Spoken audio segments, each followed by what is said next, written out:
outremernews.fr, site d'information actualisé 24 h sur 24, 7 jours sur 7.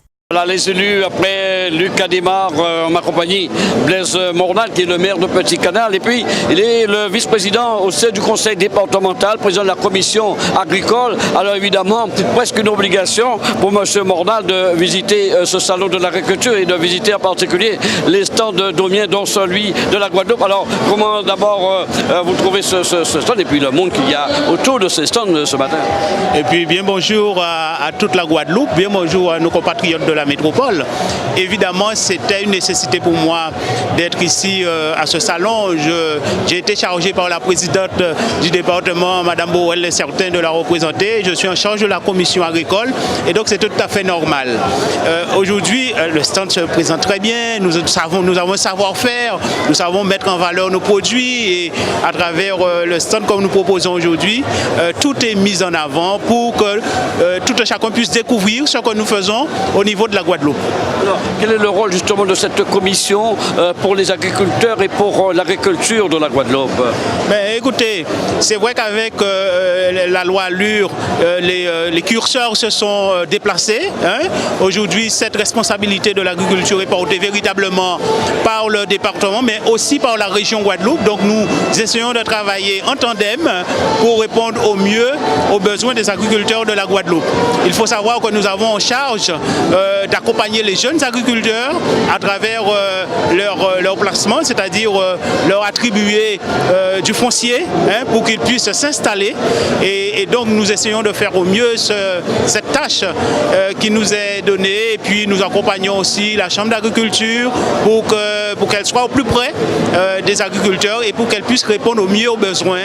Nous travaillons aussi en étroite collaboration avec la SAFER Guadeloupe.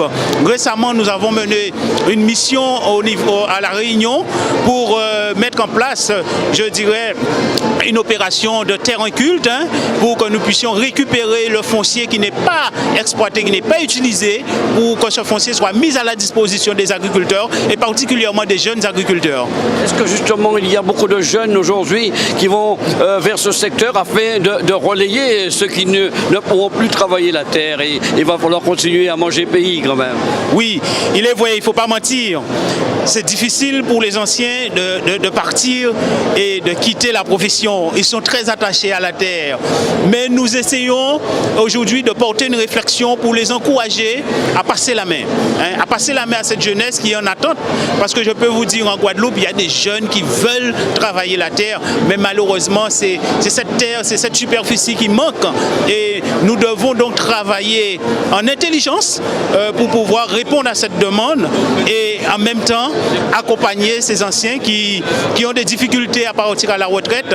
Nous comprenons aussi la difficulté hein, parce que les revenus sont modestes et donc il y a un frein, mais aujourd'hui la réflexion est portée au sein du conseil départemental pour pouvoir trouver des solutions pour les accompagner dans ce départ à la retraite et pour qu'ils puissent pouvoir évidemment passer la main et que le travail commencé depuis tantôt par eux se perpétue dans le temps. Alors il faut équilibrer parce qu'il faut construire, il faut loger des personnes et puis il faut garder aussi pour se nourrir. Alors le juste équilibre, il faut le trouver. Ben oui, évidemment. Nous savons produire en Guadeloupe. Hein. Nous avons le climat qu'il faut pour pouvoir se nourrir en évitant d'importer trop sur nos territoires. Donc maintenant, il s'agit de se mettre ensemble. Hein. C'est là où la difficulté se trouve. Mais il y a une nouvelle génération d'hommes et de femmes quand même qui veulent réussir et qui veulent se mettre ensemble pour que la Guadeloupe soit encore une plus belle et plus grande Guadeloupe. Et en tout cas, c'est le projet que moi je porte au sein de ma commune. C'est le projet que je porte aussi au niveau de ma mission, au niveau du département. Et je le soutiens en tout cas de la présidente du conseil départemental, Mme Borel Certain, pour m'accompagner dans cette tâche. Merci à vous, Blaise Mornal. Je rappelle que vous êtes le maire de Petit Canal, vice-président du département, du conseil départemental, mais surtout aussi président de la commission agricole. Permettez-moi de saluer mes compatriotes et de Petit Canal et de saluer aussi ceux qui vivent en métropole, en cas d'yo comme ça, en cas penser fortement à yo et en cas compter sur yo aussi pour accompagner moi et yo peut compter sur moi aussi, moi peut être à côté à yo. De nombreux visiteurs mais aussi des élus qui sillonnent les allées du salon de l'agriculture en particulier. Là on se trouve toutes les régions d'outre-mer ici. On le sait que j'ai la chance d'avoir m'accompagner Luc Adémar qui est le maire de la commune de Goubert. Alors que symbolise votre visite sur ce stand de la Guadeloupe et des régions d'outre-mer, monsieur Adémar? Ça symbolise une joie, une fierté que j'ai de pouvoir profiter de la visite de la Chambre d'agriculture. Et la joie est encore plus forte que c'est les premiers stands qu'on visite. C'est ce rayon de soleil qu'on découvre à travers ces belles dames en tenue madras, mais surtout les produits de qualité de plus en plus améliorés qu'offre la Guadeloupe, les Antilles, la Martinique aux visiteurs. Je suis très heureux, d'autant plus que je suis au lendemain de la signature d'un document important, parce que Goubert désormais s'inscrit dans un territoire à énergie positive pour valoriser sa biodiversité. Et c'est en ce sens que la ministre de l'écologie aujourd'hui a signé une convention avec des communes de France dont Goubert faisait partie. Donc aujourd'hui ça s'ajoute au plaisir que j'ai. C'est un peu d'agrément et je suis là aussi pour encourager. Les gens savent que de par mon parcours, j'ai beaucoup encouragé le secteur du tourisme. J'ai été le vice-président de la commission départementale. À Goubert, on a quand même une potentialité extraordinaire et je crois beaucoup en tout ce qui a trait à ce tourisme que nous voyons aujourd'hui. Le tourisme vert, le tourisme culturel, parce que le traditionnel, les sables, 3CS, tout ce qu'on veut existe un peu partout, mais on a une chose particulière à offrir, c'est notre culture, notre richesse et notre gastronomie qu'on découvre aujourd'hui avec plaisir. Le plus de cet agrément signé avec Ségolène Royal pour la commune. Oui, alors c'est très important. Avec les communes de France, on s'inscrit dans une démarche de territoire à énergie positive. Aujourd'hui, on sait que la planète est menacée et on encourage les collectivités à mettre en place des projets innovants. Et Goubert s'inscrit dans cette démarche-là parce qu'on est aujourd'hui une commune avec le label Territoire de demain, ce qui veut dire qu'on est dans l'innovation. Donc les projets que nous avons posés dans ce domaine de la transition énergétique ont favorisé la signature de la ministre. Donc nous sommes fiers d'avoir pu accéder à cette démarche-là. Goubert est un territoire à énergie positive, ce qui nous permet aujourd'hui d'avoir des subventions et nous pensons multiplier les actions dans ce sens. Il y a eu beaucoup de conventions de signer. Nous avons fait Mornalo, la BIM, Baïf. Alors ce sont des conventions qui ne peuvent pas être remises en cause. Hein. Pas du tout, pas du tout. Je pense que la parole de l'État... Vous voyez ce que je veux dire? La parole de l'État aujourd'hui est contractualisée. Je vois à quoi vous faites allusion, mais je n'ai pas d'association politique. En tout cas, oui, aujourd'hui, donc on a signé un document qui fera force pour les années à venir. Alors évidemment, le salon de l'agriculture, c'est aussi tous les produits du terroir de la Guadeloupe. Aujourd'hui, quel est votre regard sur cette agriculture guadeloupéenne? Eh bien, ce que j'ai remarqué depuis tantôt, parce que je fréquente beaucoup le monde agricole, c'est cette évolution des produits antillais d'une manière générale et même de la Guadeloupe particulièrement. Et je le dis pourquoi, parce que quand je visite du Marie-Galante, qui est un secteur traditionnel qui représente tout ce que la Guadeloupe était en termes d'authenticité, a compris qu'il fallait saisir ces atouts que nous avons naturels, ces produits de terroir pour les valoriser et les industrialiser. Et à Marie-Galante, on sait aujourd'hui qu'on a une petite unité de transformation du sirop de batterie. C'est important parce que ça permet de faire vivre beaucoup plus de compatriotes à travers cette richesse que nous avons. Donc j'apprécie cette évolution. On a beaucoup de produits, des choses qu'on voyait autrefois traditionnelles de nos parents qui sont aujourd'hui industrialisés. Je ne vais pas les citer, il n'y a pas uniquement les sirops. Aujourd'hui, on a des produits semi-fabriqués, des produits culinaires qu'on trouve en pot. Le dombo et pois rouge, on le trouve déjà. Donc je peux dire que je me réjouis et je sais qu'aujourd'hui, la Guadeloupe a cet atout-là. Dans le cadre de la mondialisation, il faut impérativement qu'on s'inscrive dans cette logique de développement durable avec nos produits de qualité. Les exposants de la Guadeloupe qui ont fait le déplacement jusqu'à la porte de Versailles pour ce salon de l'agriculture. À ma compagnie, Isabelle Avril de Caraïbes Confiserie qui ne rate jamais le salon. Alors, comment ça se passe cette édition pour vous? Eh bien, cette édition effectivement est particulière puisque nous venons tout juste de recevoir nous avons été récompensés à double reprise, un prix des épicures de l'épicerie fine à Paris en juin 2016 et nous avons eu l'honneur de recevoir le trophée d'honneur de l'Académie culinaire du monde créole. De belles récompenses pour votre travail? De belles récompenses qui justement vient... Récompense de nombreuses années de... Voilà, de nombreuses années de travail. Donc voilà, nous sommes venus au Salon de l'Agriculture avec un nouveau concept puisque nous permettons aux clients de composer leur ballotin. Ça c'est nouveau. Voilà, c'est nouveau, voilà. Donc ça fait partie des nombreuses évolutions de l'entreprise justement. Voilà, justement. Alors parlez-nous un peu de Caraïbes Confiserie. Ça existe depuis combien d'années? Vous êtes situé où en Guadeloupe? Alors l'entreprise existe depuis 2003. Nous sommes situés à la ZAC de Nolivier à Sainte-Rose en Guadeloupe. Alors nous proposons les confiseries traditionnelles de grand-mère, les doucelettes, les sucres à coco, les pâtes de fruits. Et nous portons une grande innovation à la fabrication des pâtes de fruits. Alors des pâtes de fruits naturelles, sans arôme, sans colorant. Et nous innovons, chaque jour, nous créons de nouvelles saveurs, des alliances de saveurs avec les fruits et épices de chez nous, de Guadeloupe. Alors pour venir au salon, je suppose qu'il vous a fallu des semaines et voire quelques mois à travailler parce qu'il y a beaucoup de visiteurs. Comment ça se passe? Eh bien, c'est-à-dire que c'est toute une préparation de longue haleine puisqu'il faut déjà savoir quels produits nous allons ramener.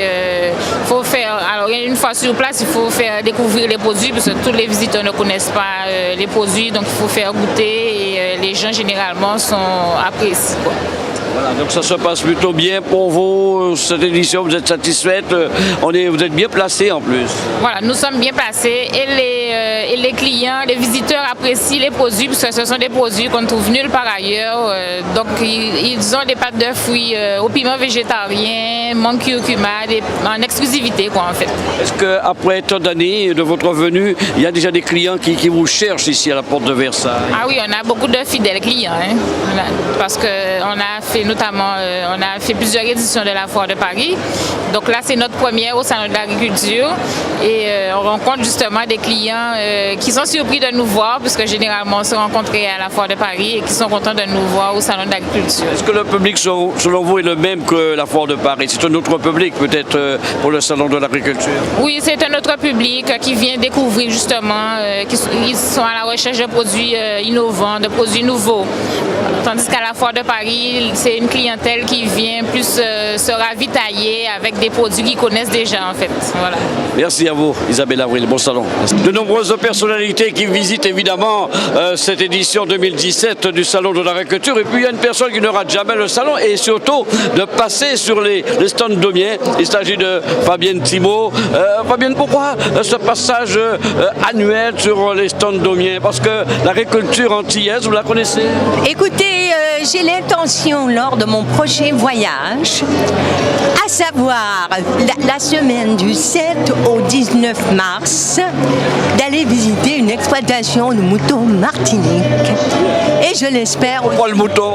Parce que je suis une passionnée d'élevage, de filière qualitative, que j'ai eu le plaisir de rencontrer M. Berthomé l'année dernière, qu'il m'a invité. Donc je viens et j'en profite pour aller chanter au Grand Gardien. Nous allons en parler, ça va être une grande première à la Martinique. Ça va se passer précisément quelle date? Oui. Alors le 14 mars à la salle du Grand Carmé, avec une possibilité le 15, si jamais on fait le plein, avec un spectacle qui s'appelle Hommage à Starmania, les plus grandes chansons de Michel Berger et Luc Plamondon. C'est la première fois quand vous allez vous produire, vous allez vous présenter là-bas? Oui, je suis allée en Martinique il y a 35 ans. Et là, maintenant, je suis mariée avec un Martiniquais. Alors, c'est un peu mon voyage de noces. que c'est bien dit. Alors, l'actualité de Fabienne Thibault, vous continuez. Je sais que le parcours est très long et que vous persévérez. Hein? Ah, ben on lâche pas. On est encore tout jeune, n'est-ce pas? Bien sûr, bien sûr. Voilà, et puis je voudrais en profiter pour dire à toutes les femmes qu'on peut trouver l'amour à tout âge. Absolument. Oui. C'est bien dit tout ça. Alors, la Martinique, ça va être véritablement un moment où vous attendez à vous entendre parler. Ah, j'ai très très hâte parce que d'abord, il y aura la famille dans la salle et j'ai le plaisir d'avoir deux invités spéciaux, à savoir Madame Gertrude Sénin et Monsieur... Bonne chanteuse, la Martinique. Belle voix. Je suis fan, elle est adorable. On s'est parlé plusieurs fois au téléphone, c'est une artiste remarquable. Et Max Télèf aussi qui viendra. Voilà, donc rappelez-nous encore cette date qu'il faut absolument retenir. Oui, alors, le 14 mars, avec une possibilité de supplémentaire le 15, au Grand Carbet à Fort-de-France. Et j'en profite pour dire, nous, qu'attendent nous autres. Ah, alors on vous attend. Vous savez bien que même au niveau national, on a la même situation avec l'ASP qui n'arrive pas à mettre au point un logiciel pour nous permettre de mettre en paiement les aides et les collectivités ayant la charge des fonds européens maintenant. Donc ça handicape énormément l'agriculture parce que depuis pratiquement 3 ans, on ne peut plus investir. À ce point-là? À ce point-là. Côté sucre? Alors le sucre, on n'a pas beaucoup de production de sucre en Martinique. Non, mais on a une toute petite production. La production de canne est surtout destinée pour le rhum. Mais effectivement, on a une production de sucre aussi en Martinique qui sera quand même handicapée par les problèmes de fin de quota sucrier, comme vous le savez. Avec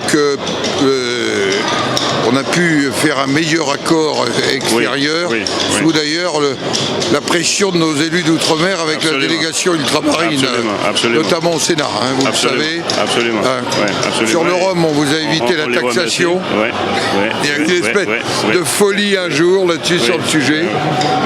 Et le problème qu'on a, c'est que nous sommes dans des régions éloignées du continent européen, éloignées de l'Hexagone. On n'a pas le même climat, on n'a pas la même situation géographique. Nous sommes sur de petites, souvent des îles, la plupart du temps, en dehors de la Guyane qui est sur le continent, mais qui est aussi un peu enclavée. Et les difficultés que nous rencontrons ne sont pas les mêmes que sur le continent. Et donc, quand on a un climat tropical, c'est pas le climat tempéré, les cultures ne sont pas les mêmes. Et donc, les gens qui sont ici à Paris et à Bruxelles n'ont pas une vision correcte de nos situations. Donc, c'est pour ça qu'il faut qu'ils s'appuient sur les élus de l'outre-mer en général, que ce soit les élus politiques ou les élus professionnels, pour pouvoir leur apporter les éléments qu'il faut et non nous mettre en place des choses qui sortent de bureaux parisiens sans que ça soit expertisé sur place. Et donc ça c'est très important. Et d'ailleurs c'est pour ça que souvent nous demandons qu'il y ait des adaptations, notamment dans les lois. Donc vous êtes sollicités pour cela au niveau des deux assemblées, mais également au niveau de la réglementation. Donc là aussi, vous avez un problème réglementaire spécifique? On a souvent des problèmes réglementaires. Ce qu'on va faire pour la betterave ici, c'est pas exactement la même situation que connaît la canne. Ça veut dire plus de liberté, plus de souplesse aussi? Plus de souplesse, parce que nous ne sommes pas dans les mêmes conditions. Et puis nous sommes confrontés aussi à une concurrence de pays tiers qui n'ont pas les mêmes normes que nous, ni les normes environnementales, ni les normes sociales. Des pays de la région? Absolument, absolument. De la région qui sont, ou ailleurs, parce que quand on parle de bananes, on parle d'Amérique latine, on parle un peu d'Afrique aussi. Ils n'ont pas les mêmes difficultés que nous, ils n'ont pas les mêmes normes que nous. Et donc, nous sommes concurrencés, par exemple, chez nous, sur nos propres marchés, par des productions qui viennent de l'extérieur, qui viennent de la Caraïbe notamment, et qui sont à des coûts très, très bas, qui ont la capacité de lutter contre des maladies ou contre des ravageurs avec des produits qui sont interdits en France et donc interdits chez nous. Et ça, nous sommes mis en concurrence directe avec eux. Et ce que nous souhaitons, c'est que, si un produit est interdit, c'est certainement pas bon, mais il faut qu'à contrario, on puisse freiner un peu. Alors, je ne vais pas employer de discours venant d'ailleurs, mais enfin, parce que vous connaissez d'où sortent tous ces discours-là, mais c'est quand même une réalité. Merci, Monsieur le Président, de nous donner l'ensemble de cet éclairage pour moi-même. Je dois dire que la délégation à l'Outre-mer au Sénat est très attentive. D'abord, elle a été fondée par un élu martiniquais qui porte le même nom que moi. Donc je suis à moitié cousin déjà. Et aujourd'hui, c'est un élu de Saint-Barth mais qui est très attentif à ça. En tous les cas, merci. Monsieur le Président du Sénat, Monsieur Larcher est en visite sur les stands des régions d'outre-mer, ici au Salon de l'agriculture. Une manière pour vous de mieux cerner ce monde agricole en difficulté aussi, Monsieur le Président? Oui, d'abord de dire que nos outre-mer, il ne faut pas que ça soit simplement dans les discours discours une chance pour la France. C'est, je crois, la dimension mondiale de la France. Mais en même temps, il faut que les productions sur place soient reconnues et qu'elles ne vivent pas des conditions en quelque sorte discriminatoires dans leur territoire. C'était le message que vient de me donner le président. Je l'ai bien entendu. Vous avez beaucoup appris, hein, pour ce qui vous a... Je ne sais pas si j'ai beaucoup appris, je suis un peu issu de ce monde-là, mais en métropole, je suis vétérinaire, issu de l'élevage, et j'ai à mon cabinet un Martiniquais qui veille sur tout ça. Édition spéciale au Salon de l'Agriculture, ici à la porte de Versailles, avec évidemment, je vous le disais, beaucoup de monde aujourd'hui, beaucoup de visiteurs sur l'ensemble des stands des régions d'outre-mer. Toutes les régions d'outre-mer sont présentes. En ma compagnie, M. Mouros, qui est le directeur de la Chambre d'agriculture de la Martinique. Au moment où je vous parle, eh bien, dans quelques minutes, ça va être l'inauguration de ce stand. Donc, un moment, il fallait vraiment venir ici, voir les exposants, voir ces produits du terroir de la Martinique, ici à la porte de Versailles. Nous venons non seulement les voir, mais nous faisons le stand avec les exposants, puisque chaque année, nous avons un stand, l'espace Martinique, stand où nous présentons la production agricole, la production agroalimentaire martiniquaise, mais stand aussi que nous partageons avec le CMT, parce que le Salon de l'Agriculture, c'est une affaire hautement touristique. C'est un lieu où toute la France vient, tous les Français et des pays aussi étrangers viennent, et c'est une vitrine pour la Martinique que d'être présent au Salon de l'Agriculture. On a vu de très nombreux produits, et puis, chose surprenante ici, pour la première fois, on a présenté des produits pays Martinique surgelés. D'ailleurs, il y a une influence considérable au niveau de cette entreprise piment ici. Ce n'est pas la première fois qu'on présente ces produits surgelés. C'est vrai qu'auparavant c'était Socopma, maintenant c'est Piment qui le fait. Et bien évidemment, il y a une certaine attraction pour cette innovation, qui n'en est pas une d'ailleurs, puisque ça fait des années qu'on produit des produits surgelés en Martinique. Mais le fait de présenter ce type de produit au Salon de l'Agriculture prouve que les agriculteurs travaillent, et aussi il y a une possibilité de transformer nos produits agricoles pour en faire des produits agroalimentaires. Outremernews.fr, site d'information actualisé 24 h sur 24, 7 jours sur 7.